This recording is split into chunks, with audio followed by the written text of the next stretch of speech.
just as to what he picked up from the presentation yesterday. Later this morning, we'll be activating the phone lines for you to tell us what you make of it, whether indeed it's an Agyenkwa budget that was presented, or like some people in the minority are saying, it's going to bring more hardship to the Ghanaian.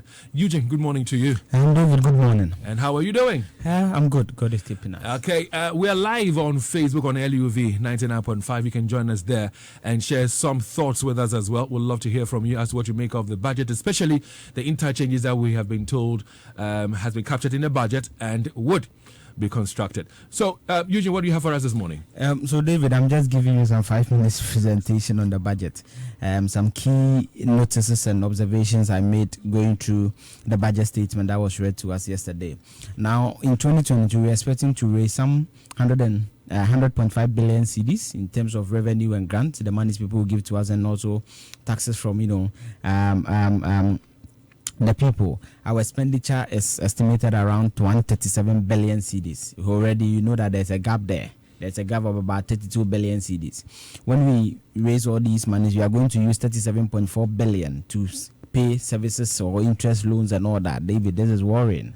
For the second time round, we are spending more to service and pay loans, interest of loans, than the salaries and compensation for government workers, which is budgeted around 35.8 billion. When the minister was speaking, let me just give the Ashanti interest before anything else. The minister spoke and said that there will be some road construction in the Ashanti region. So when you use the unabridged or not the full budget, the simpler one at 155, he said that major pipeline projects are expected to take off in 2022 include, they said that Accra Kumasi dualization, meaning that there will be a section of the Accra Kumasi road that will also be dualized. Then there were also some interchange that were listed. The minister stated Ofori-Atta. By reading the budget, I don't see that, so I'm just going by what I see in the budget. He said the construction of interchanges greater Kumasi metropolitan area, including Swami, Santasi, and airport roundabout. Somebody may ask, was there a budget allocation to some of these things? Because normally when you read the budget, there may be the sources of fund that will be listed there.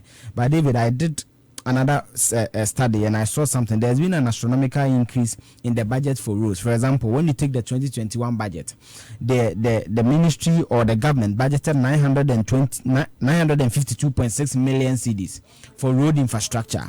Now in the 2022 budget, the government is estimating to budget or has budgeted 1.73 billion cedis for roads. So when you see the increase about 782.6 million cedis. And David, this is huge. This money indeed can complete some of these three interchanges. So from 952 to 1.73 billion. This is huge. And actually, this is the second highest, expenditure after free SHS, because free SHS have moved from 1.9 billion cedis in 2021 to 3 billion in 2022. So there's a hope that maybe Kumasi may also get that road, and also the dualization of the Accra Kumasi to also limit the carnages on our roads. Again, the challenge that, or what has generated a lot of talkability, is the electronic transaction levy, which the government says that it will be charged on remittances. It will be charged on Momo transactions from the sender and also bank transfers. Now, David, I did a little bit of math here. You notice that when you go to the Ghana Highway Authority, they said that in 2018 we rigged in toll, and I was shocked. We have 35 toll booths across the country. We got just 1.8 million cedis. In 2017, we got just 1.79 million cedis. So we did almost every year we're getting just around 1.8 million cedis. So it shouldn't surprise you that yesterday night, though the budgets have not even been debated and approved, but the road minister, through a caveat, has said that there should be no road tolls from this morning. And indeed, the report you are hearing is that when you go to Kaswa, other places, Achimseche, coming to Kumasi and all that, the tolls are there, the infrastructure is there, but there's no person taking the monies.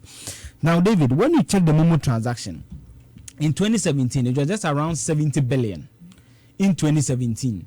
Now, in 2020, we are recording around 500 billion cedis in terms of mobile money transactions. Yeah.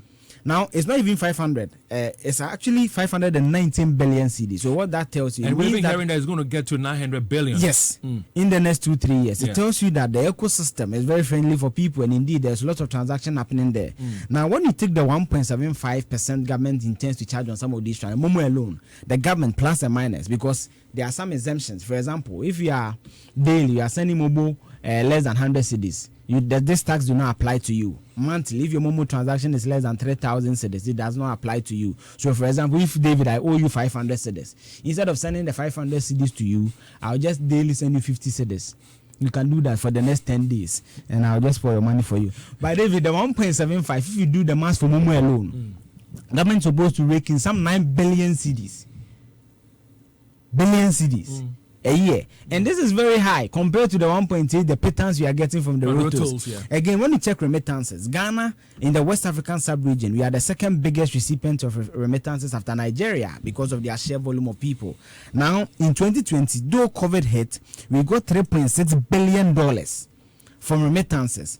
Remittances basically means your friend, your mother, your sibling is abroad, and they send you some few pounds. You know, Christmas, you're expecting the dollars to come and the pounds. 2020, Ghana accrued 3.6 billion. Now, when you convert that to cedis, cedi value, it's 22.1 billion cedis. Now, Dave, when you do the 1.75%, just rough mathematics, government is also supposed to get over 386 million. So, yes, the rotos have been taken. Government will essentially lose nothing much. So, this is why the government, I believe, is moving towards the electronic a spectrum so that they can be able to charge some of these monies that that comes in. Again, there's also an innovation. NAPCO, and of course, we're projecting it all on our Facebook page right now. If you join us on LUV 99.5 right now, you see all the projections there. You take your own time and you read it and you get to analyze it and all. So join us on Facebook. We have there, for example, the e-levies. And you see the usage of the e-levy. They are going to use it to create entrepreneurial, ecosystem, youth employment, cyber security, digital and road infrastructure because the road levies have been taken off, and also the public transport. Now, David, the next one is the use tax. People have been asking the NAPCO. We employed 100,000 people. 33,000 have since been employed in various facets of the economy. The remaining were 67,000. The minister said that they will be employed under the communications ministry to be able to be part of a new initiative government is bringing called use start. Use start, meaning that you are going to create your own employment and all that. And the seed capital for that is hovering around 1 billion cedis annually. So these are some of the major highlights. I think that as the days go by, you may be able to break it up. But David, let me just give you a little bit of also fun fact. This government said that they are moving the economy from